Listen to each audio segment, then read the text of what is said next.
네, 오늘장 선전략 시간입니다. 코스피가 2,000선만 넘어섰다 하면 펀드 환매 물량 때문에 부담감을 안고 여전히 무너지고 있는데 이번에는 과연 2,000선 안착이 가능할지 2,050포인트까지 욕심을 내고 있는데 그 안에서 주목할 만한 업종과 종목까지 확인을 해보도록 하겠습니다. 유진투자증권 명동지점의 김영재 부장과 함께합니다. 안녕하십니까? 네, 안녕하십니까? 네, 일단 이번 주에 코스피가 2달 만에 2,000포인트를 회복을 했습니다. 그런데 안착을 할 수 있을지 불안한 모습을 보여주고 있고요. 2,000포인트만 넘어섰다 하면 펀드 환매 물량 때문에 계속해서 무너지고 있잖아요. 이번에는 안착이 가능할까요? 일단 이번에는 2,000선 안착이 좀 안전하게 유지할 수 있을 것으로 판단하고 있는데요. 네. 그 이유는 이번 지수 상승이 낙폭 과대에 따른 반등이라고 보기엔 상대적으로 주변 변수들이 좀 양호하게 나타나고 있기 때문입니다. 가장 크게 볼 수 있는 것이 지금 수급 상황이 매우 좀 호전적으로 좀 변하고 있다라는 것인데요. 지난주 외국인들이 코스피에서 약 3,978억 원을 순매수했고 기관은 2,142억 원을 순매수해서 최근 들어 양매수가 잘 나타나고 있고 또 금액 역시 크게 증가하고 있다는 것을 알 수 있습니다. 여기에 실적 시즌이 좀 도움을 줄 것으로 좀 기대를 하고 있는데요. 삼성전자가 뭐 기대 이상의 호실적을 기록을 함으로 인해서 상당히 양호한 출발을 좀 기록해 주었고 이에 따라 환율 효과가 상당히 이번에는 실적에 좀 중요한 변수로 작용할 것으로 좀 보고 있어서 3분기 실적 내내 좀 기대감이 작용할 수 있다고 판단을 하고 있습니다. 말씀하신 대로 2,000선이 넘으면 뭐 고질적인 악재라고 할 수 있는 펀드 환매 물량에 대한 우려감이 좀 있긴 하지만 현재 지금 뭐 펀드 자금 동향을 좀 살펴보면 지난 뭐 10월 7일 기준으로 약 한 988억 정도가 환매를 기록을 했는데 이 정도 수준이라면 일반적인 입출금 수준에서 좀 크게 벗어나지 않는 수준이라고 일단 판단하고 있고요. 또한 환매에 대한 부정적인 요소가 지금은 조금 많이 좀 형성된 상황이라고 볼 수가 있겠습니다. 특히 올해 발생한 펀드의 환매 같은 경우에는 직접 투자를 위한 환매가 좀 많았다라고 저는 판단을 하고 있는데 그러나 현재 지금 뭐 시중 금리 상황이라든지 이런 걸 주변 상황을 고려해 볼 때 펀드를 환매한 이후에 저금리 상태에서 마땅한 투자처를 찾기 힘든 투자자들이 많기 때문에 지금은 좀 환매에 대해서 약간 우려감이 좀 덜하다. 그리고 현재 그 시장 내에서 또 보게 된다면 대형주와 중소형주 사이에서 대형주가 지금 추세적으로 좀 변화가 좀 일어나고 있는 상황이기 때문에 환매 역시도 뭐 크지 않을 가능성도 좀 있다라고 볼 수 있습니다. 따라서 아직까지 환매를 걱정할 시점은 아니다라고 저는 판단을 하고 있습니다. 네, 수급과 실적 모두 개선이 되면서 2,000포인트 안착이 가능할 것으로 판단을 하고 있습니다. 이번 주에도 변수들이 기다리고 있는데 일단 금통위를 앞두고 있죠. 미국이 금리를 인상하기 이전에 우리가 한 번 더 인하해야 된다라는 말을 많이 했었는데 어떻게 전망하시나요? 일단 뭐 전반적으로 보면은 금리 동결 가능성이 좀 높다라고 볼 수가 있겠습니다. 지난 9월 금통위 회의에서 많은 위원들이 지금 금융시장 분할을 언급하고 금리 인하에 대한 효과에 대한 의구심을 좀 나타내는 것을 고려하면 금리가 추가적으로 인하될 가능성은 크지 않다라고 보는 것인데요. 아무래도 의사록을 통해서 10월 금리 동결을 좀 암시했다라고도 볼 수가 있겠습니다.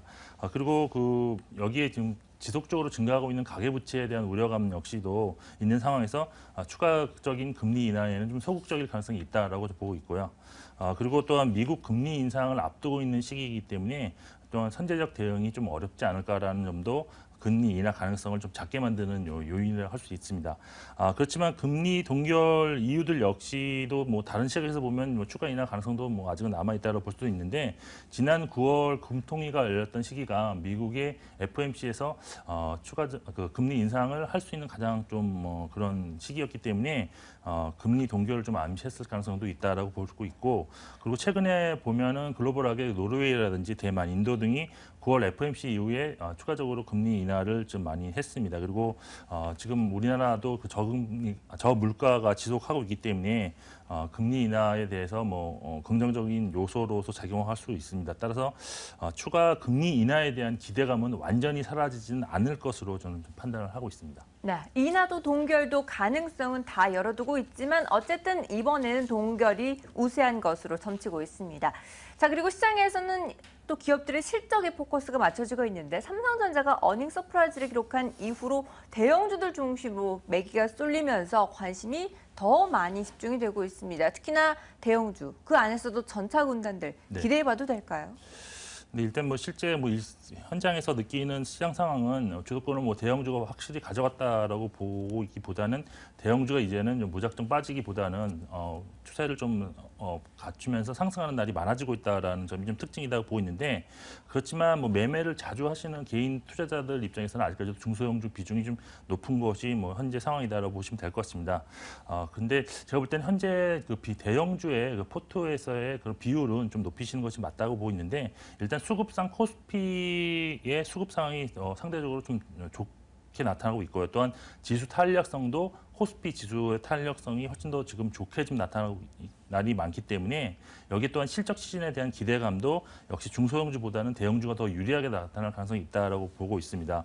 그리고 연말에 갈수록 올해 뭐 대주주 요건이 좀 강화되고 그런 면이 있기 때문에 주식을 매도하려는 뭐 그런 큰 손들이 좀 많을 것으로 좀 보고 있습니다. 따라서 이런 여파로 인해서 작년처럼 연말 코스닥 시장이 안 좋을 가능성도 있다고 보여서 좀 대형주에 대한 비중을 좀 높이는 게 맞다. 물론 지금 현재 시점은 아직까지 그런 연말에 대한 부담을 좀 인지하시기에는 아직은 좀 이르다고 좀 보고 있지만 그래도 대형주를 좀 보셔야 될 것 같고 일단 뭐 대형주 비율을 좀 높이시는 것이 좀 일단 좋다고 보이는데 특히 뭐 연초부터 좋았던 중소형주만 좀 투자하고 계시는 투자자분이라면 전략을 조금 수정하시는 것이 좋다.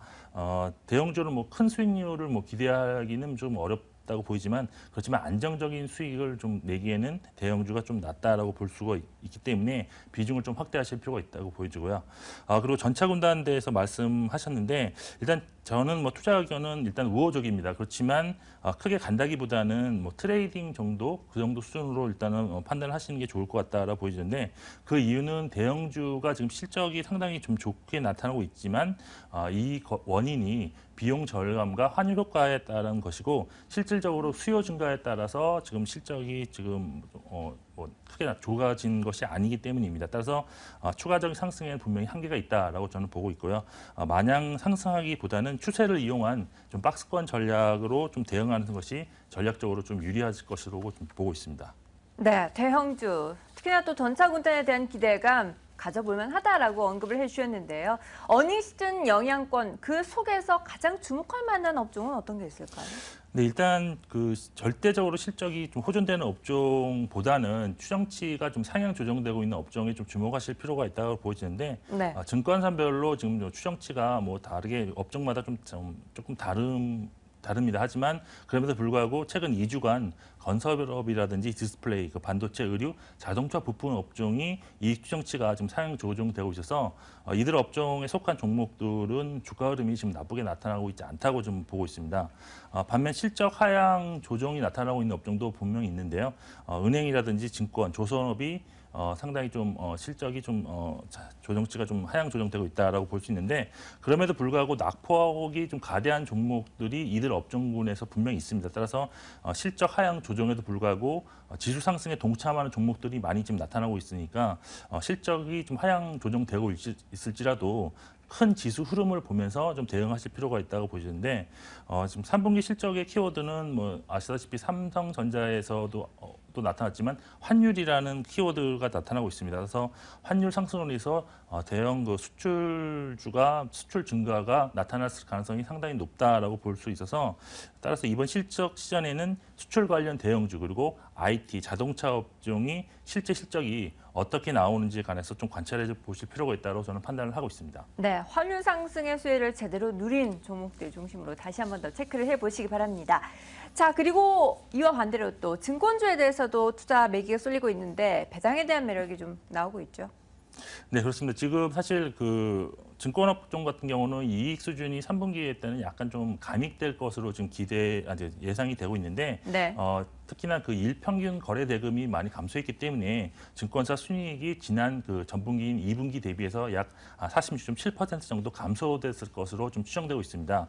특히 뭐 리테일 부분이 좀 가장 어려웠지 않나라고 지금 보고 있는데 7월과 8월에는 그나마 좀 유지되었던 그런 거래 대금이 지금 9월에는 적자로 전환되는 점포들이 좀 많이 좀 발생을 하고 있다고 보여집니다.